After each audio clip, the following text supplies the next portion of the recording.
Good morning. Welcome to Google Drawing Portraits.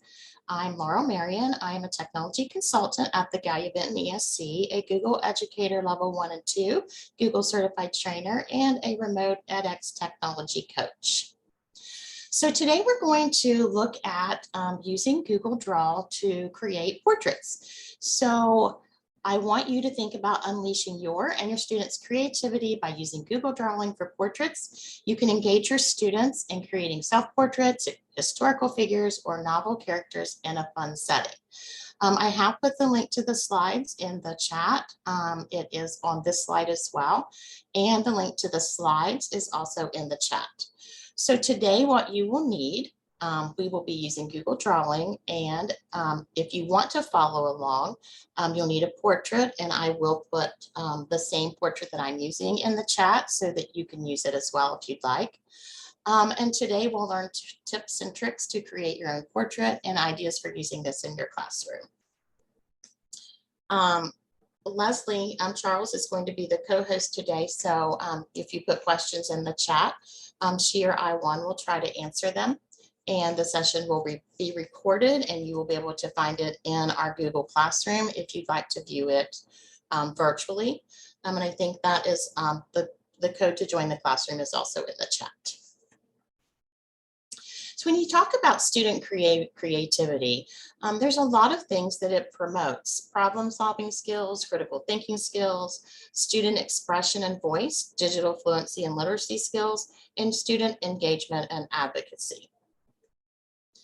So if you will, in the chat before we start, how comfortable are you with Google Drawings? So 1, 2, 3, or 4, you love it. It's just okay. You don't like it, it's frustrating, or you've never used it and you don't get it.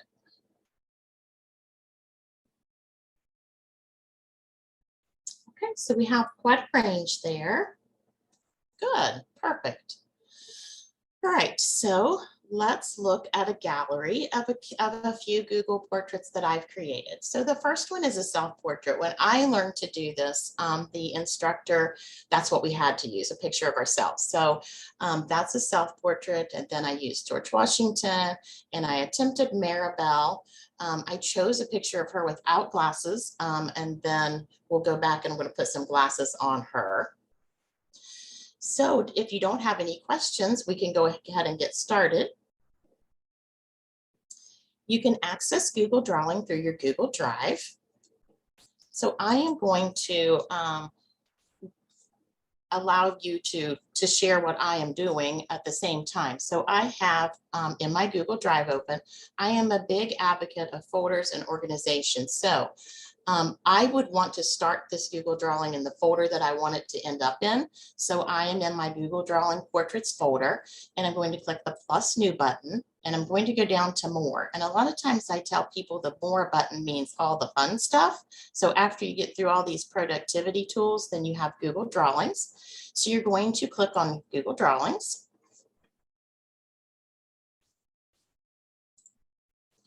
And let's look at the workspace. So if you're new to Google Drawings, and I think we had one person that was, let's just look at the workspace for a minute so that you know where all of your tools are.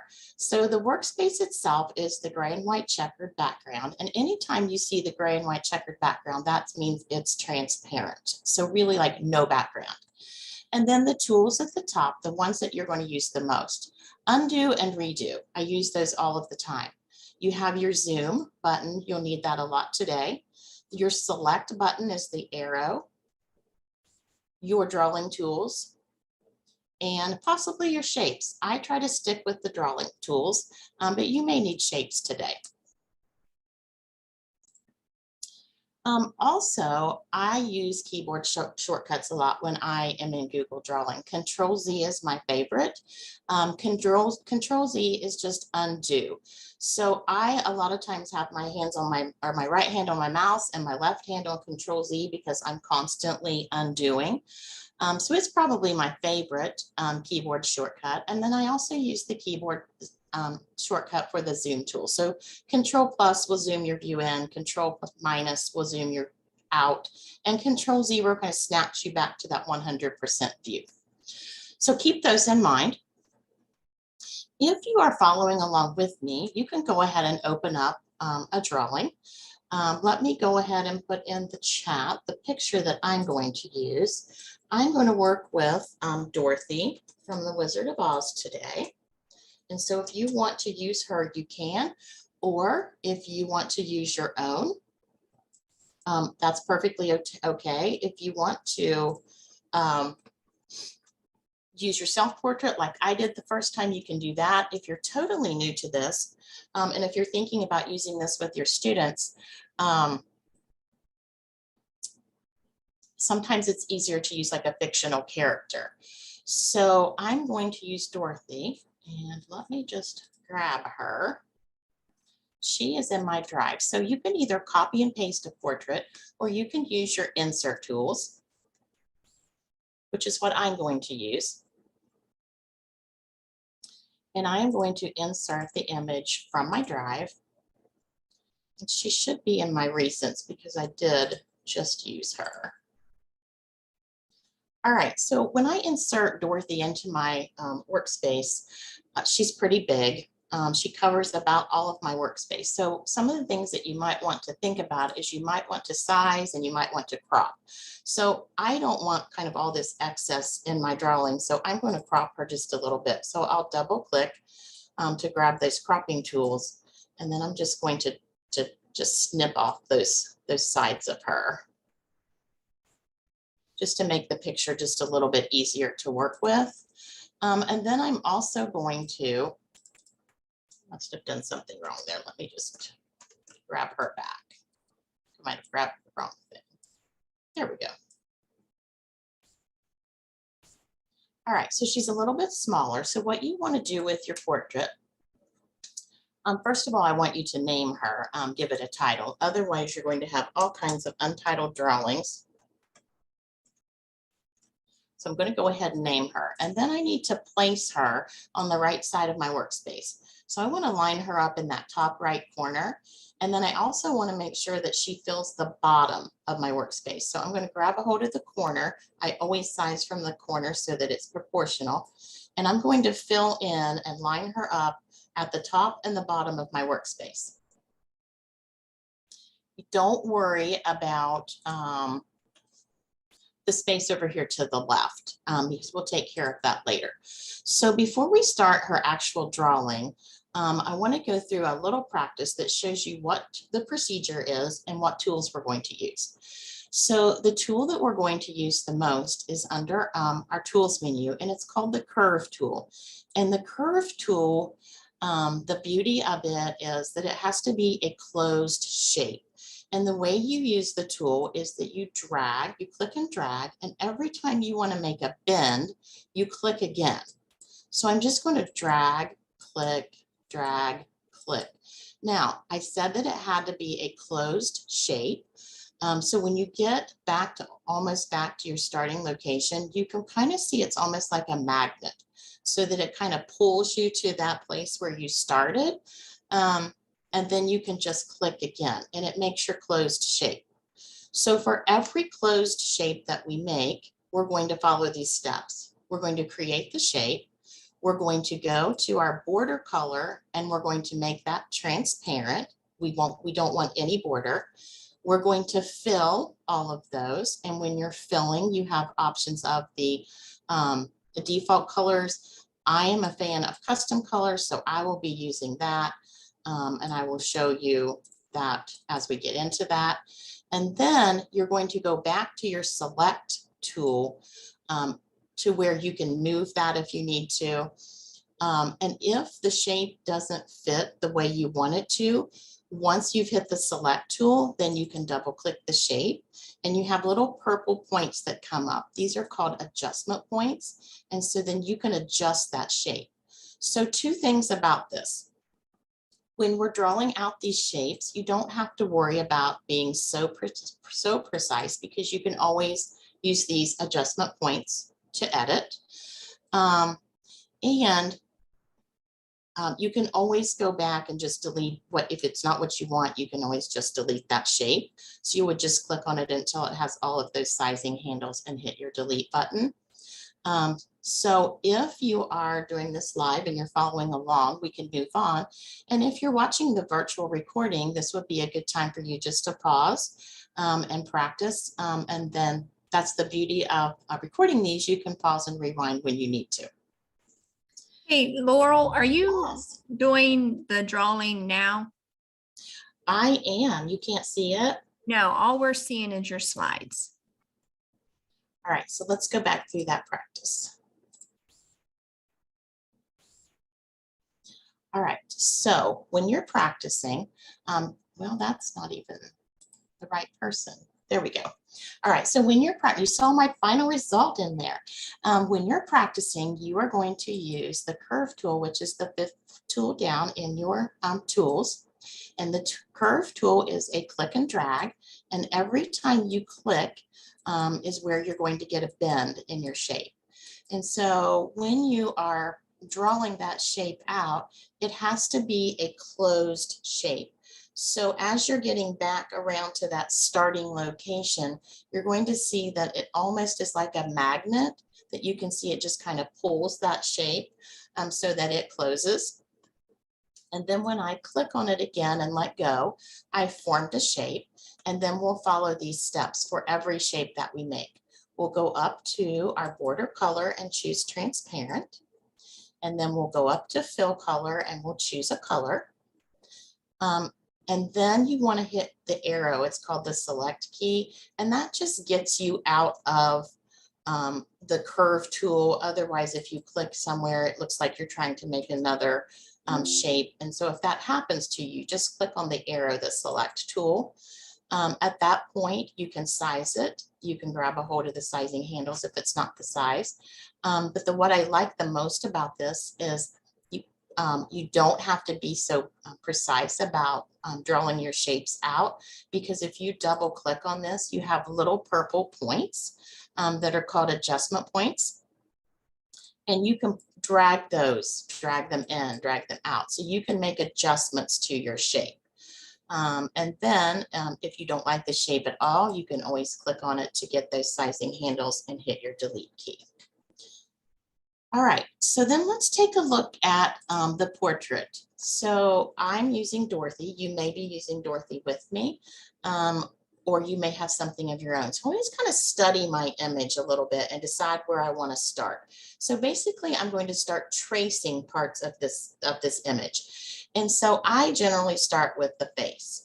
So the steps again are, I'm going to choose my curve tool. And then I'm going to come over to my portrait and I'm just going to click and drag and click and drag. And I'm going to try to get the outline of her face. And remember that you don't have to be so precise because we will have those adjustment points later. But I do tell you that the more points that you create, the more clicks that you make, the more detailed adjustments that you can make. All right, so I've already messed this up. I didn't get my closed shape, and this is going to happen to you, and it happens a lot to me. So I'm just going to use my keyboard shortcut for undo, and then I'm just going to try it again. So probably what happened when I was talking, instead of concentrating, I probably accidentally double clicked, which would close that shape. So let's just try it again and see how it kind of magnetically closes that shape for me. So I'm going to click one more time. I'm going to go up to my border color and say transparent. I'm going to go to my fill color. I don't use these default colors a lot. I'm more of a fan of the custom colors. And for a skin tone, most of your colors are going to be over here in this kind of red into orange into yellow color. If you are an advanced slides or drawing person, you may have one of the Chrome extensions like the Eyedropper, which can pick up exact colors. I like to just create my own. I'm not doing this to duplicate somebody else's portrait. I'm doing this to create my own. So I'm going to pick kind of this little pinkish color, I think. And I can always go back and change this and say, okay. So now I have Dorothy's face. And then I kind of look at the picture again and I want to say, it looks pretty good. Go back to my select tool, I can look at I can double click on it and see how close I got. I can see I didn't get so close right here on her face, so I might want to pull that out. But I'm really not concerned with that at the moment until I get other pieces of Dorothy on here. So let's go back. And I think what I'll do next is her neck. So I'm just going to repeat that same procedure. I'm going to use my curve tool. I'm going to come close to her face and I'm going to click and drag. I'm going to follow along the neckline of her dress. Remember, the more clicks you have, the more adjustments that you can make. And remember that it will probably, I might use my zoom tool just a little bit on this. So I'm going to zoom that a little bit so I can see her neck a little better. Anytime that I end up having trouble a couple of times, zooming helps because you may be clicking in areas that you're not aware of. So zooming in will help that. So I want to get as close to that shape of the bottom of her face as I can. And now I'll follow those same. Let me go ahead and use my fit in zoom so it goes back to normal.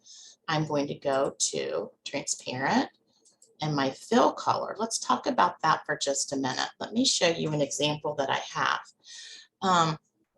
If you can look at the slides for just a second, if I use the same shade of skin tone that I do for Dorothy's face, there's not going to be much shadow or contouring in there. So the trick to that is that you always want to go a shade or two darker for the neck. Okay, so when I come over here to her neck, probably need to change that to the select tool, and I go to my fill color, it's already set for the face skin color. And so if I click on custom, it appears at the same place. So what I can do is I can just like pull down a couple in that color box and then say okay. And then you can see that I've got a little bit of contrast there, a little bit of shadow, and so that's going to work well. If I zoom, go back to 200%, you can see I've got places that I could adjust. So if I want to adjust, I can double click and get my points. And I can pull that neck up a little bit. Maybe I want to pull it down. So anytime I see the color of her skin showing, I probably want to adjust. But once again, I don't want to adjust too much because I have other parts that I'm working on. All right, so what you can do if you want to check your progress, anytime you want to check your progress, you're going to click on the original image and just drag it out of the way. And so you can see I've got the beginnings of her face and neck, okay? Then I'm going to drag it back and I'm going to make sure I have it in the corners where I started, and then I'll decide what I want to do next. And for me, I probably will get her hair done before I start working on any facial details. So I'll go back to my curve tool.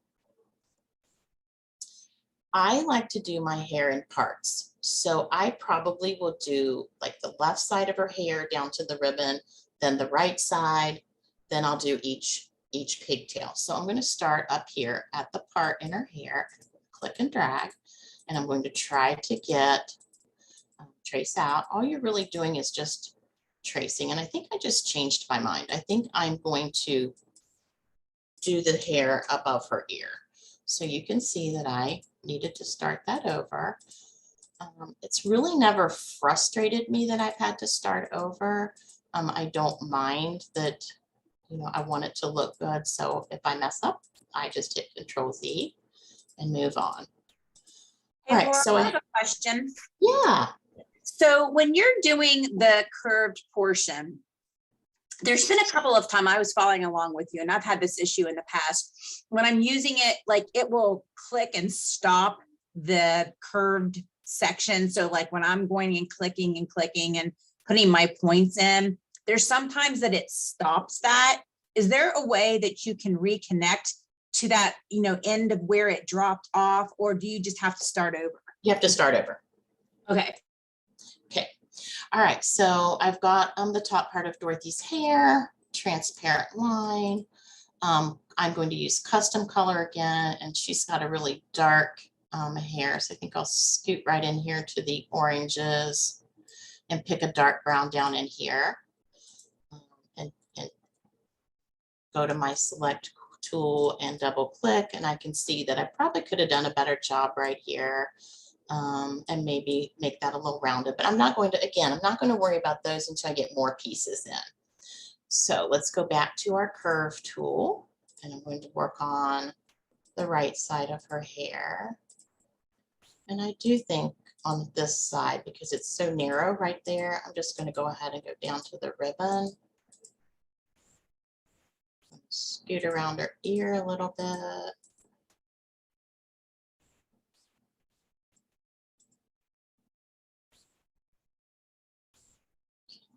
Then I'll transparent border.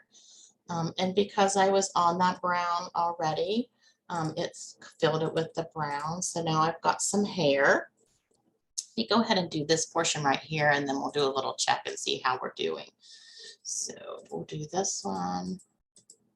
And I am just going to go right over top of that ribbon because digital design is all about layers, and I can make that ribbon layer and just put it on the top.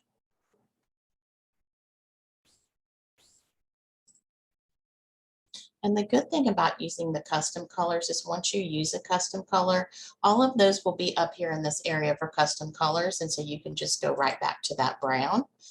Let me go to my select tool, and then I'm going to click on my picture, kind of give it a look and see how I'm doing. I can see spaces in here. This will be filled in with an ear. Let me go ahead and do her ears before I start working on any of her hair. So back to my curve tool, and you can do this however it makes sense to you. It makes sense to me to always start with the face.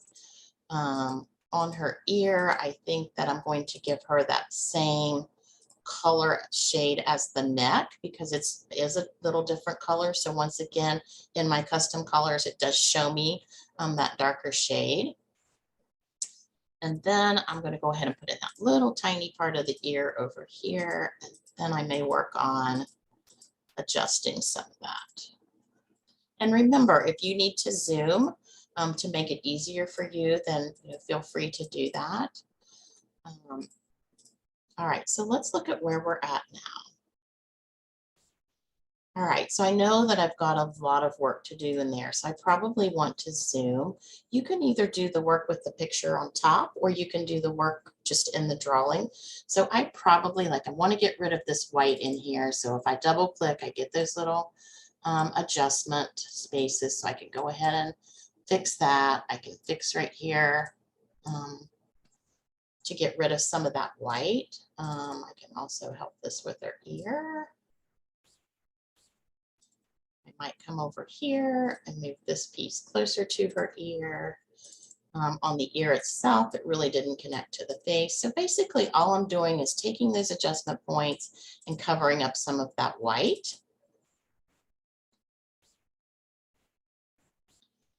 And then when you're somewhat okay with that, I mean, you'll continue to edit those details. Just go to zoom and fit back to your screen. You can put this right back on top, and I'm going to do both of her ponytails before I actually start doing some facial details. So go to my curve tool, and we're going to try to trace. I guess they're pigtails, not ponytails, but just like to have those in place before I work on anything else. And I have to do that one again, so let's try that again.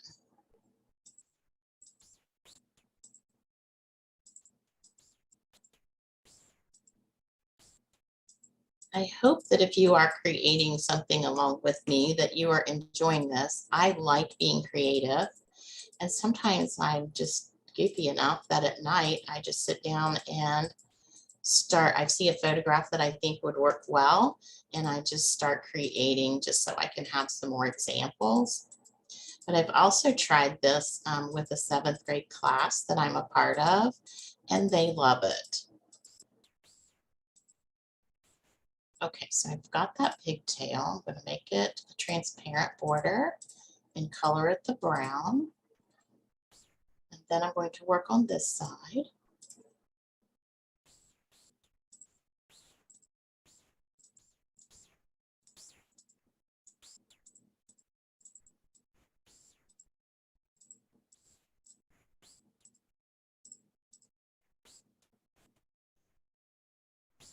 already the brown, so I just make it transparent. So let's drag our picture over and see what we're looking like. So you can see we're starting to get a little bit of Dorothy now. One more thing I think before I work on her face, I want to connect and make those little ribbons. So same tool, curve tool. I'm not going to make the bows on the ribbon.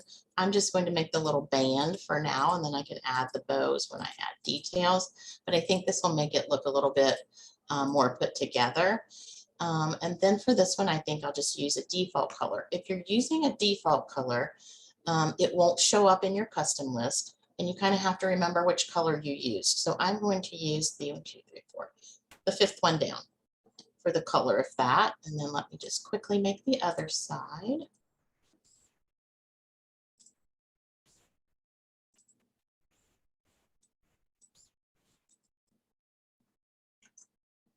Once again, if you need to zoom, this looks like I need to zoom there because I'm missing something.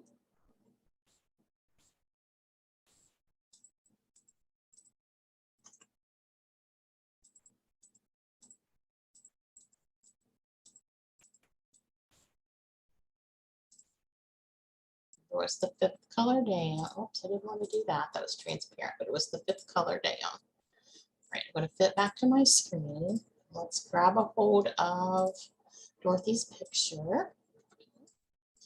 She's looking a little better. Okay. All right, so now let's talk about the face. Let's see if I need to move forward here. So you're just going to continue using that curve tool and putting in as many of the basic shapes as you can.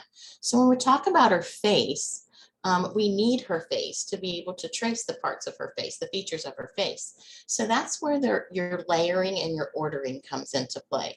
So make sure that your original portrait is selected, and then you're going to right click and you're going to go down to order and you're going to say bring to front. So now Dorothy is in the front, and to work on her facial features, I like to zoom. So I'm going to zoom into 200%. And then you kind of have to decide as well what order you want to go in. I'm a top to bottom person, so I'm going to start with her eyebrows. So I'm going to go to my curve tool, and I am going to trace her eyebrows. Sometimes for some of these features, I make them a little fatter than I really want them because you can use those adjustment points to adjust and edit. So let's make the transparent border. I'm going to make her eyebrows the same color as her hair. So that was my custom brown.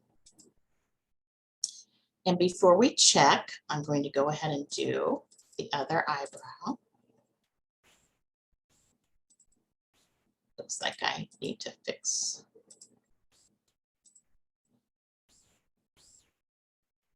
She's brown. Go back to my arrow. I'm going to zoom so that we can see. Pull that away. And now Dorothy has some eyebrows. Okay. All right, so let's move down to Dorothy's eyes. So put that exactly back. I'm going to zoom again. Let's look at her eyes. So eyes are tricky. So if you want to look at the slideshow for just a minute, eyes are a little bit tricky, and they're really tricky for some students. So if your students are just starting out doing this, you may want to have them just kind of have their eyes closed. So if you look at George Washington, he still looks great over here with his eyes closed. And then there was a little more detail work to make his eyes open. So you can definitely start with closed eyes, which is probably what I'll do today for Dorothy. So grab your curve tool again, and you're just going to kind of trace out the outline of the bottom of her eye. And this is one that I do make a little bit thicker because it's really hard to get a thin line. And then I'll adjust it here in just a second. So transparent border. I'm going to use that same brown as her eyes. You could probably use a black. Maybe I'll do that black for now. And then let's go ahead and do her other one. Remember that I'm making them a little thicker. I don't like that one. I'm making them a little thicker than what I would really like them, and then I'll adjust them. Transparent border in black. And We'll zoom to fit again, pull her away. And so now she's got some eyes. I like the thickness of the left one, but the right one, I think that I will adjust. So I'll zoom so that I can see that better. Double click on it and just pull those adjustment points in so that that little eyelid is a little bit thinner. And that might be okay, but I'll just leave that for now. Back to fit. And let's move back over top and zoom again because I'm going to work on her nose a little bit. The nose can be a little bit tricky too. If this bothers you here, you can always click on your image and just say bring it to the front, and then that's behind you. For the nose, you really just want kind of contours and shadows. So I like to just follow like the curves of the nose. So I'm going to just pull out a little tiny curve right here, probably thicker than what I want, but I'll have a transparent border. I'm going to also use that darker shade that I used on the neck to provide a little bit of shadow. I'll do the same thing over here.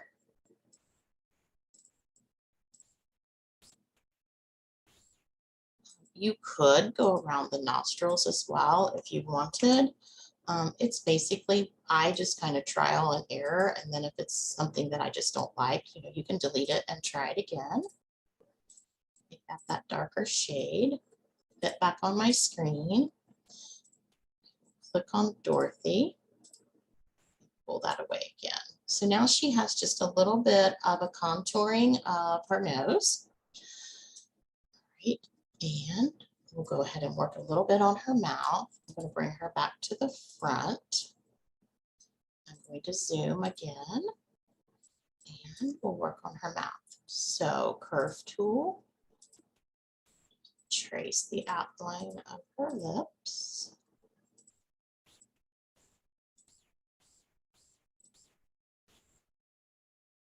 Transparent background. I'm going to do another custom color because her lips are kind of almost a coralish pink. They're not bright pink, so I think I'm going to go about right in here.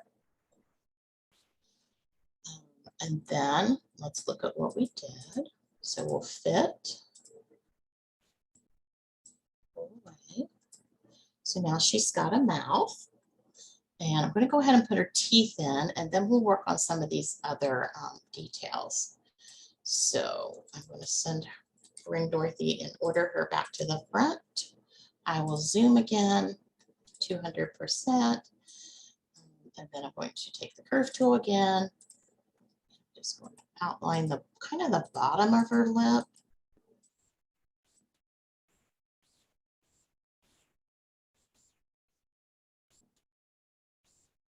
And her teeth aren't really, they're in the image, they're not really a bright white. So I'm just going to kind of give them this little dingy light gray right here.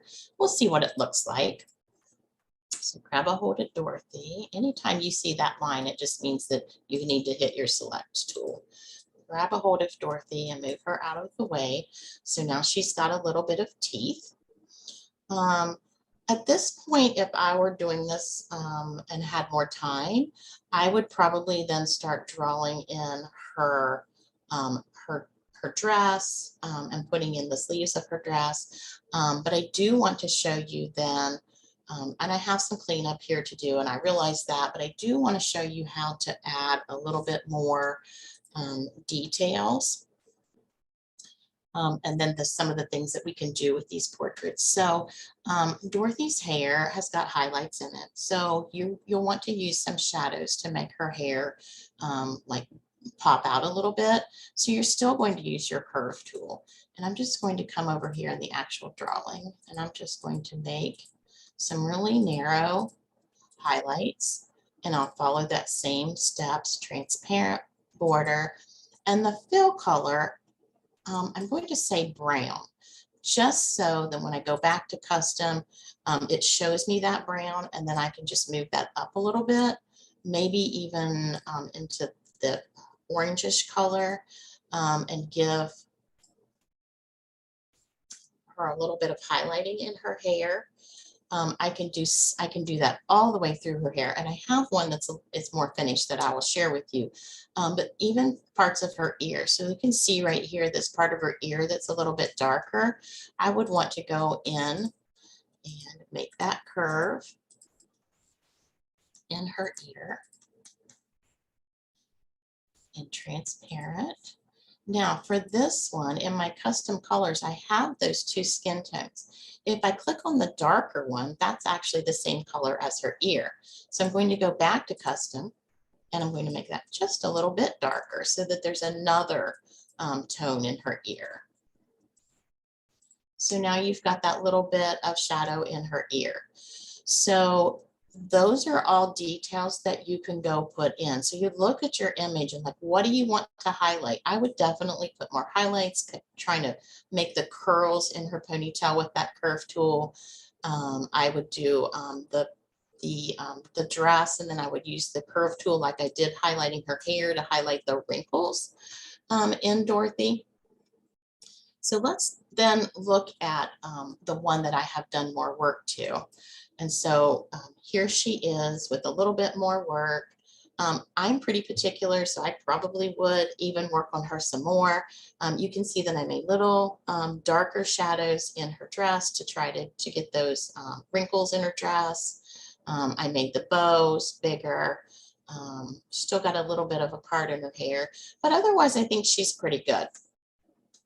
So when you have your portrait the way you want it, you want to delete any other images that you have. So if I were working on this one, I would delete Dorothy off of here. So I would just click on her and hit my delete button so that I would end up with just Dorothy. And then at that point, you can start using her in other applications. So if you want, you could add a background color to Dorothy in drawings. So I could right click in my background, choose background, and I could choose a default color, a custom color. I could choose a gradient, and maybe I'll do that just so you can see. So now Dorothy has a background. I'm going to undo that because I want to show you something else that you can do. You can also download Dorothy as an image file. So either a JPEG or a PNG. If you download her as a PNG, that means she's going to have this transparent background. So that's what I'm going to do. I'm going to go to File, Download, and choose PNG. And then she becomes an image that you can use in other applications. So for my example, I inserted Dorothy in this Google slide. The student then did a summary of the Wizard of Oz. I also added her, I chose a background from the internet and just put her in there as part of my drawing, and then she becomes part of the background. So to do that, you just insert image. And if you downloaded it, you would upload, or if it's in your drive, you could pull it in from your drive. So you can take this drawing then and incorporate it in a lot of other applications, depending on what you want your students to do. So that's it. You did it. You should have a nice drawing that you can use. So let's talk about then how you can use this, or how someone could use this in their classroom. So first of all, you're building your students' digital design skills. They would learn so much from doing this. You can use this for historical figures, inspirational heroes, novel characters, creative writing characters when they create their own character. You could use it for self-portraits. So at the beginning of the year, you could build classroom community. If you wanted to print those and make a classroom gallery, I would suggest you change the page size to like 8 by 10.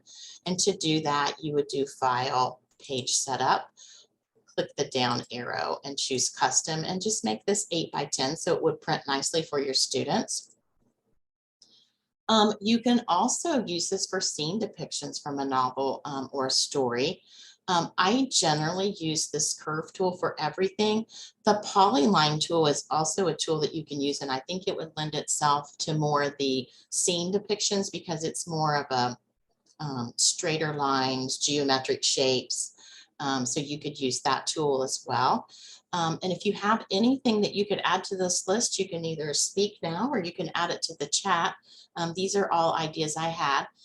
This morning, I had a teacher I was talking to, and they did testing all morning. And she said, do you have something for the afternoon? I'm like, yes, this would be so fun for your students in the afternoon. They've tested all morning. Let them be creative. Let them do something fun. So lots of ideas. So does anybody have an idea of how you could use it? Well, first I have to get better at moving the mouse. Me too. Practice. That's what I was saying to Aaron. I'm like, I started to do mine and it did not look anything like Laurel. So I quickly. I know. I'm just like, ugh. It's so good, Laurel. Thank It is you. good. And I was texting my daughter's art teacher at the time saying, I really want her to know how to do this. So I told her I would send her the link. Yeah, I think it That's would be amazing. just really fun. And there's so many different things. But I think too, depending on, I think it's probably good for grades. I don't know about fourth grade maybe, but 5, 6, 7 on up. The teacher I work with, a 7th grade teacher, and her students have done some amazing things. And they just keep building those skills the more they do. And Well, I had never thought about using a picture. Like I've, done the Google Draw, but I've never thought about taking a picture and then going over the picture, because I never even considered that. I think that's amazing. yeah, that's fun. It's easier for sure to trace over someone else's. So any other questions that you have before we finish up?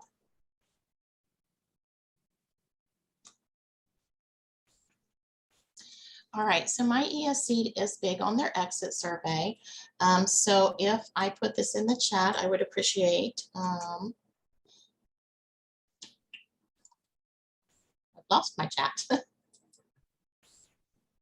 There we go. I don't know if it's just me, but I have like multiple screens on my Zoom. I don't know what I'm seeing myself, and I'm seeing a delay. So I don't know if I've maybe opened up a different window or if you guys are seeing that. On mine. Yeah, I'm seeing like multiple screens on my screen, and one of them is a big delay. It's okay. I'm not that my chat box was missing too. I have to find my chat box, actually. It goes away on me as well. So finishing up, if you don't have any other questions, the exit survey will generate your CEU certificate as well. If that does not occur, please let me know. My email is in the slide, so if you have any questions, feel free to reach out. All of the remote edX technology coaches have opportunities for you to ask for technology assistance, either one-on-one or in small groups. My personal Calendly link to schedule time with me is in the slides. And if you want more information about the Remote edX project, there is a link for that. So thank you for attending. And hopefully you will join us for our next session. Thanks, Laurel. It was great. Great job, Laurel. I'm gonna Yes. hop off and get ready for mine. Thank Okay, you so much. It was so good.